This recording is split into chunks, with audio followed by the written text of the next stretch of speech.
pemimpin. Tapi di kabinet sekarang adalah Bapak Mahfud MD. Dan ketika Bapak Mahfud MD mendapatkan jabatan itu, seluruh masyarakat Indonesia mungkin memiliki pemikiran atau memiliki keinginan yang luar biasa atau harapan yang besar.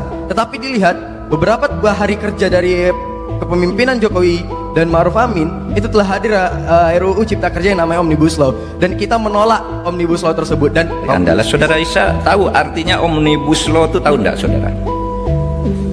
Tahu? Coba sini, apa Omnibus Law itu apa? Coba. Kalau tahu saya jawab. Jangan-jangan saudara enggak tahu Omnibus Law. Apa Omnibus Law? Ya, izin Pak, kita ada kajian ya. Jadi rasa memang kita bisa berdasarkan kajian juga. Enggak, jawab dulu Omnibus Law apa? Saya jawab ya Pak. Enggak tahu. Ya udah, sudah enggak tahu, duduk. Saya jawab sekarang. Pertanyaannya saya jawab. Saudara enggak ngerti Omnibus Law? Duduk. Enggak apa-apa, bagus. Saudara enggak harus tahu karena saudara mahasiswa Fakultas Pertanian. Enggak harus tahu. Cuma saya ingin ngetes dulu, kalau mau diskusi tahu artinya. Yang kedua, yang ngajukan undang-undang Omnibus Law Cipta Kerja itu bukan Menko Polhukam, Menko Perekonomian. Menko Polhukam tidak pernah ngajukan undang-undang Omnibus Law. Itu Menko Perekonomian. Tapi begini, itu bagus saudara. Kritis dan sensitif terhadap kehidupan masyarakat. Salut saudara Isa dari Fakultas Pertanian Universitas Andalas. Jadi begini saudara, saya mulai dari cerita ya. Pada suatu hari Pak Jokowi itu pergi ke Tanjung Priok. Beliau marah. Kenapa? Karena proses investasi terhambat. Kenapa? Karena di situ terlalu banyak hukum yang menghambat. Dwelling time waktu bongkar muat barang dari luar negeri itu perlu waktu 7 hari. Sudah datang, kenapa 7 hari? Kata Presiden. Pak, ini diperiksa dia bea cukai berdasar undang-undang bea cukai 1 hari. Besok diperiksa lagi dari berdasar undang-undang narkoba. Besok diperiksa lagi oleh polisi air, katanya ada pelanggaran. Besok diperiksa lagi oleh imigrasi. Besok sampai ada 8 pemeriksaan. Apa tidak bisa disederhanakan? Panggil Pak Norman, panggil Pak Norman Nasution ya, Darmin Nasution Pak. Ini bisa enggak nih diperpendek? Bisa Pak. Berapa hari bisa? 3 hari bisa. Dari 7 hari jadi 3 hari bisa, kata Pak Norman. Datang. Sesudah itu berapa lama kamu menyelesaikan? Seminggu bisa Pak selesai. Sampai hari ini enggak bisa. Kenapa? Karena itu tadi, sesudah diselesaikan undang-undang bea cukainya, ternyata undang-undang imigrasinya belum diperbaiki, masih lama lagi. Sudah undang-undang diperbaiki imigrasi, undang-undang intelijennya masih berlaku di situ. Sehingga kalau gitu diperlukan satu aturan terhadap aturan yang banyak itu. Sehingga lahirlah Omnibus Law. Omnibus Law itu adalah satu aturan yang memuat masalah-masalah yang banyak menjadi satu undang-undang. Itu Omnibus Law. Kalau tidak ada Omnibus Law, diperbaiki satu-satu, selesai undang-undang pertahanannya, ternyata dihambat oleh undang-undang perpajakan. Selesai undang-undang perpajakan, ternyata dihambat oleh undang-undang intelijen. Selesai ininya dihambat oleh undang-undang ini. Selesai undang-undang karantinanya dihambat oleh undang-undang pertanian. Selesai undang-undang pertanian dihambat oleh undang-undang kelautan. Dan selesai. Kalau gitu buat satu aturan namanya Omnibus Law. Jadi tidak ada undang-undang Omnibus Law itu, tidak ada. Yang Omnibus Law itu nama ilmu, undang-undangnya sendiri namanya Undang-Undang Cipta Kerja, bukan Undang-Undang Omnibus Law. Undang-Undang Cipta Kerja itu mekanismenya melalui Omnibus Law. Ini belum masuk ke istilahnya dulu nih, istilahnya. Paham dulu, ini banyak orang tidak paham nih Omnibus Law itu apa? Loh, kok berteriak Omnibus Law belum tahu ilmunya? Omnibus Law itu artinya menyelesaikan berbagai masalah di dalam satu aturan, itu Omnibus Law. Jadi kalau saudara tidak setuju, jangan Omnibus Law-nya, Undang-Undang Cipta Kerja. Pak, saya tidak setuju, itu benar. Kalau tidak setuju Omnibus Law berarti tidak setuju dengan ilmu. Sedang Omnibus Law itu isinya macam-macam, yang mana yang tidak Anda setuju? Ya Undang-Undang Cipta Kerja itu Pak. Nah itu benar saudara, gitu. Jadi kalau saudara nulis usul ke pemerintah nanti, kalau saudara nyebut saya tidak setuju Undang-Undang Omnibus Law, itu dibaca halaman pertama udah salah. Salah. Kok tidak setuju Omnibus Law? Sama tidak setuju dengan Pak saya tidak setuju rukun Islam. Loh itu sudah jadi. Yang tidak jadi pelaksanaan rukun Islamnya tidak setuju, boleh. Itu nama istilah ilmu. Seperti civil law, Pak saya tidak setuju civil law, saudara setuju tidak setuju, civil law jalan. Satu, saya sekarang sedang membuat Omnibus Law. Omnibus Law kelautan. Kenapa? Karena sekarang itu orang masuk ke laut dicegat oleh Angkatan Laut, ini melanggar Undang-Undang Pertahanan katanya. Sudah lewat pertahanan, dicegat lagi oleh imigrasi. Mana undang imigrasinya? Dicegat lagi oleh KKP, ini melanggar Undang-Undang Kelautan. Loh, kok semua mau nahan orang? Dibuat Undang-Undang Omnibus Law, satu pintu dong, buat Omnibus Law. Jadi jangan Omnibus, tolong ya yang mau usul Omnibus Law tuh salah itu kalau tidak setuju Omnibus Law. Kalau tidak setuju Undang-Undang Cipta Kerja, betul. Kalau sudah bilang saya tidak setuju Omnibus Law, tolak. Ini konsepnya sudah salah, pahamnya sudah salah, tidak usah dibahas. Itu. Nah kadang-kadang orang tidak kuat di tingkat konseptual ini. Ini ceritanya Omnibus Law itu begini, saya ceritain lagi. Ya, ilmu populer. Omnibus Law itu artinya base besar, omnibus. Pertama kali lahir istilah ini tahun 1830 di Paris. Jadi di Paris itu dulu ada banyak mobil angkutan.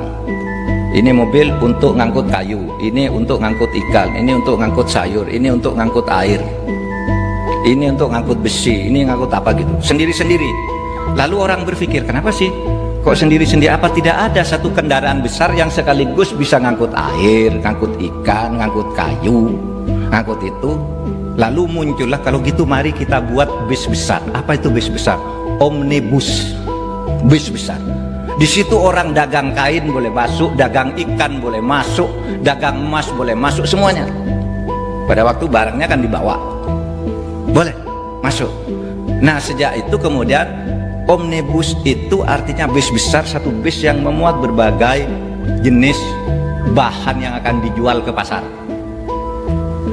Sesudah itu istilah omnibus itu masuk ke dalam hukum di Amerika Latin. Dari Perancis masuk ke Amerika Latin. Orang Amerika Latin itu, ya, orang Amerika Latin itu membuat satu undang-undang yang mencakup berbagai hal. Nah, ini namanya omnibus. Nah, sekarang omnibus yang sekarang itu, saudara, saya mau membuat omnibus kelautan, ya, namanya Undang-Undang Tata Kelola Laut. Tapi bukan undang-undang omnibus, itu namanya istilah ilmunya omnibus. Undang-undang kelautannya KKP masuk sini, yang bagian perizinan, undang-undang perikanan masuk, imigrasi masuk, ini masuk, sehingga jadi satu pintu. Siapa yang harus menjadi komando kegiatan di laut? Ditetapkan di situ Bakamla, Badan Keamanan Laut. Sudah, yang lain ikut Bakamla lah. Itu namanya omnibus di bidang kelautan. Jadi saya tidak ngerti orang kirim surat, Pak saya mau konsultasi tentang Omnibus Law, berarti Anda tidak tahu arti Omnibus Law itu. Kok langsung bilang Omnibus Law? Saya mau konsultasi tentang Undang-Undang Cipta Kerja. Cipta Kerja itu mekanismenya Omnibus Law karena menyangkut banyak aturan. Saudara tidak tahu, sudah ada Undang-Undang Omnibus Law, sudah saudara tidak tahu apa itu? Perpajakan. Penurunan pajak, penurunan ini sektor ini diturunkannya sudah jadi. Kenapa tidak diprotes? Itu Omnibus Law juga. Karena yang jadi masalah bukan Omnibus Law-nya, materinya. Nah saudara, saya bukan pengusul Omnibus Law tentang Cipta Kerja, tapi saya tahu ilmunya Omnibus Law. Karena apa? Ya karena saya dosen aja. Kalau bukan dosen kan tidak tahu juga kira-kira gitu. Makanya setiap rancangan undang itu perlu naskah akademik. Naskah akademik itu kerjanya dosen dan mahasiswa. Bagus saudara, saya senang saudara Isa Anda ngajak diskusi, ya diskusi. Bawaannya Pak kok yang diskusi seharusnya mahasiswa bukan dosen. Lah mahasiswa juga tidak dilarang diskusi kan, adakan sendiri kan boleh. Ini yang adakan rektor yang diundang orang tertentu. Kan diskusi itu tidak harus mahasiswa aja, dosen boleh, pengurus masjid mengadakan diskusi boleh, siapa aja boleh, tidak harus mahasiswa juga. Nah, tergantung forumnya. Saudara mau diskusi urusan pengembangbiakan ikan, pertanian kan, pengembangbiakan ikan laut di perairan tawar misalnya, saudara diskusi mahasiswa boleh sendiri.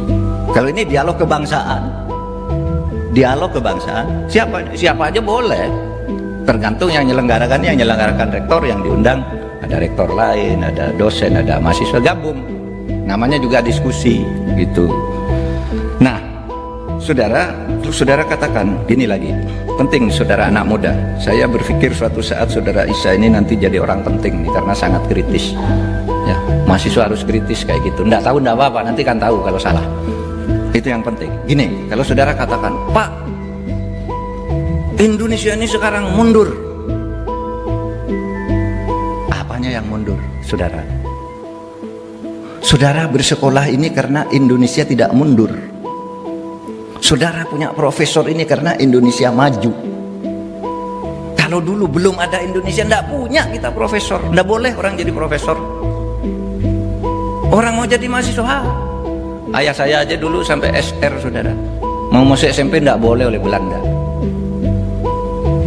Sekarang udah maju, saudara bisa milih jadi apa saja besok. Bapak saudara mau tanya berapa? Dulu orang jadi polisi itu, saudara, yang jadi polisi itu dulu orang yang tidak Islam itu. Dulu saya takut pada polisi. Polisi itu enggak sembahyang, enggak ini. Karena didikan Belanda. Zaman dulu itu sisanya. Sembahyangnya enggak jelas. Nah, sekarang polisi itu santri-santri semua. Karena Indonesia maju. Orang Islam yang pintar ngaji hafal Al-Quran sana. Jadi polisi boleh, jadi tentara boleh, jadi menteri boleh.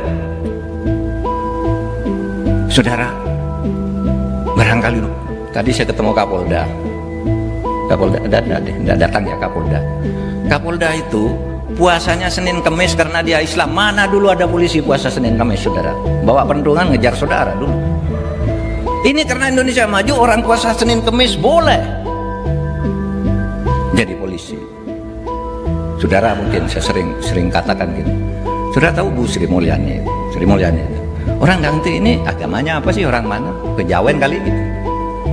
Tapi sesudah saya tahu bergaul dengan dia juga puasa Senin Kemis, sholatnya rajin. Kalau rapat, Bu, sudah ditunggu rapat. Ntar Pak, saya masih sholat. Saya belum sholat duhur nih. Dulu, zaman dulu, fobi, orang malu kalau disebut Islam. Sekarang bangga tuh disebut Islam. Kapolda tadi, Pak, ayo Pak, sarapan dengan saya Pak Menko Polhukam. Saya puasa. Nah, Rektor, saya puasa. Pak Gubernur, saya puasa. Di mana mundurnya? Di mana mundurnya? Orang miskin Pak banyak. Nah, Anda salah lagi. Salah. Saudara bisa sekolah gini karena di Indonesia tidak miskin. Berapa coba? Saudara hitung, kalau Indonesia tidak ada, seluruh orang Indonesia itu 95% lebih. Saya mengatakan 99% orang Indonesia itu miskin. Pada zaman Belanda, pada zaman penjara, miskin semua. Ayah-ayah kita pakai karung. Saya masih menangi dulu sekolah di tahun 70-an. Ya, karena baru merdeka baru berapa belas tahun. Itu bajunya dijahit, sarung dijahit. Karena robek-robek gitu, ndak berani, ndak kuat beli baju baru. Sekarang bisa sehari bisa beli baju satu kalau mau, atau sekurang-kurangnya seminggu sekali kuat. Sekurang-kurangnya saudara punya baju ganti. Dulu ndak ada baju ganti karena dulu miskin. Berapa orang miskin? Dulu 90%. Pada saat Bung Karno jatuh pada tahun 66, orang miskin di Indonesia itu 56%. Berarti sudah ada orang tidak miskin berapa? 44%. Maju kan, karena merdeka orang miskin tinggal 56%, dulunya 99%. Maju kan. Lahir Orde Baru, Pak Harto jatuh tahun 98, orang miskin tinggal 18%. Catat ini data statistik. Di mana mundurnya? Di mana mundurnya? Pak Harto jatuh 18%, katanya ini tidak adil, banyak KKN, ganti pemerintah. Terus selama reformasi sampai pemerintahan SBY, orang miskin itu tinggal 11,9% pada Oktober tahun 2014. 11,9, turun kan? Dari 90% tinggal 11%. Gitu. Sesudah reformasi zaman Pak SBY tinggal ini, Pak SBY diganti oleh Pak Jokowi tahun 2014 sampai tahun 2019 berapa jumlah orang miskin? Tinggal 9,1%. Kan maju terus nih, maju terus. Ada pandemi bulan Februari sampai sekarang, tadi miskinnya 9,7%, naik lagi sekarang menjadi 9, hari ini 9,7%. Negara lain sama, minus pertumbuhan ekonominya berapa? Amerika 15, sana kita 5,3. Itu karena apa? Karena Indonesia merdeka.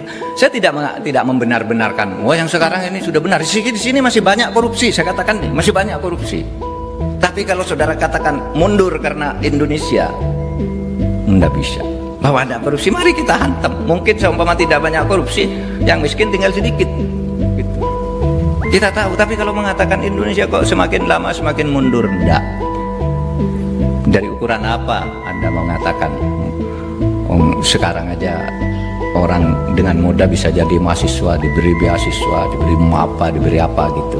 Bahwa belum semuanya, ya mari kita perbaiki. Caranya gimana? Bangun semangat kebangsaan, bangun kebersamaan, akan lebih cepat kemajuan kita ini.